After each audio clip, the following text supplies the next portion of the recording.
Hello everyone, সবাই কেমন আছো? আজকে আমরা যাচ্ছি মা আজমচণ্ডীর মন্দিরে। তো চলো তোমাদেরকেও সাথে করে নিয়ে যাই মা আজমচণ্ডীর মন্দিরে। দেখো, কথা বলতে বলতে আমরা মা আজমচণ্ডীর মন্দির কাছাকাছি চলেও এসেছি। এই দেখো, এটা হলো শ্রী শ্রী মা আজমচণ্ডীর মন্দির। তোমরা হয়তো ভাবছো, ই বাবা, দেখো গেটটা বন্ধ, কি করে পুজো দেব? কিন্তু না, এখানে জানো ওই রকমভাবে গেটটা রাখা থাকে।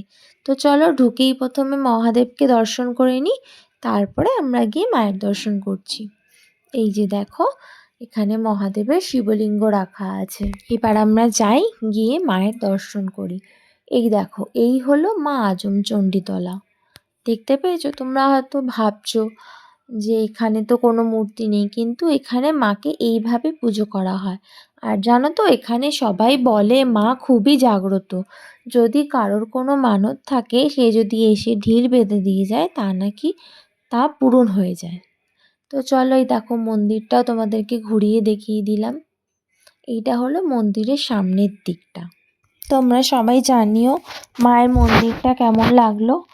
আর এই মন্দিরের পাশেই যেন একটা পুকুর আছে, যদিও রাতের অন্ধকার, সেখানে তেমন আলো নেই। এই দেখো পুকুরটা, অতটা ভালো বোঝা যাচ্ছে না, কারণ মন্দিরটার পাশেই পুকুর, কিন্তু লাইটের আলোটা সেভাবে পুকুরে তো পড়ছে না, তাই জন্য ভালো বোঝা যাচ্ছে না।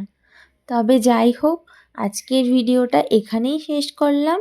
সবাই ভালো থেকো, সুস্থ থেকো। আবার পরের ভিডিওতে সবার সাথে দেখা হচ্ছে। আজকের মতন সবাইকে টাটা।